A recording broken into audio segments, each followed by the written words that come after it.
টিউমারগুলো প্রথমে দেখাইনি।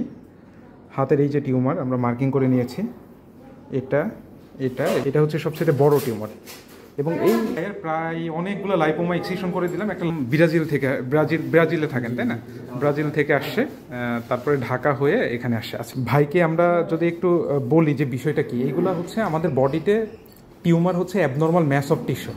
হ্যাঁ, এগুলো আপনার বডির জন্য অ্যাবনর্মাল টিস্যু, নর্মাল টিস্যু না। নর্মাল টিস্যু হলে তো এরকম হতো না। এখন আপনার শরীরে অনেকগুলো পার্ট আছে, তার ভিতরে একটা পার্ট হচ্ছে চর্বি। তো এই চর্বির অতিরিক্ত গ্রোথ, এবং এটা ক্যান্সার না।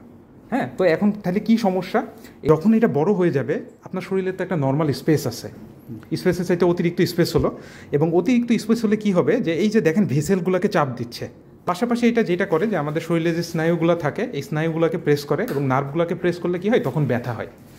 আর আমাদের সার্জিক্যাল ইন্ডিকেশন হচ্ছে যে এটা সাইজে বড় হয়ে যাবে। তারপরে এই যে আপনার কসমেটিক পার ভাই বলে, মোস্ট অফ দ্য পেশেন্ট বলে যে টি শার্ট পরতে পারে না। আমাদের এটার একমাত্র চিকিৎসা সার্জারি, কোনো প্রকার মেডিকেল বা হোমিওপ্যাথি চিকিৎসা এটা ভালো হয় না, কিন্তু এটার একমাত্র চিকিৎসা সার্জারি। বুঝে গেছে আমার কথা? তো আমরা সার্জারি করবো, আপনি কোনো রকম ব্যথা পাবেন না। অপারেশন শেষে একটু জিজ্ঞেস করবো। তাই অনেকগুলো লাইপোমা এক্সিশন করে দিলাম, একটা লার্জ লাইপোমা। একটু আমাদেরকে বলেন যে আপনার কোনো কষ্ট হয়েছে কি না? না, কোনো কষ্ট হয়নি। আপনার এতগুলো টিউমার দিয়ে অপারেশন করলাম, কোনো রকম কোনো প্রবলেম? আপনি তো প্রথমে ভয় পাইছিলেন, কিন্তু আসলে কি ভয় নেই, আমরা জাস্ট গল্প করলাম না? জি।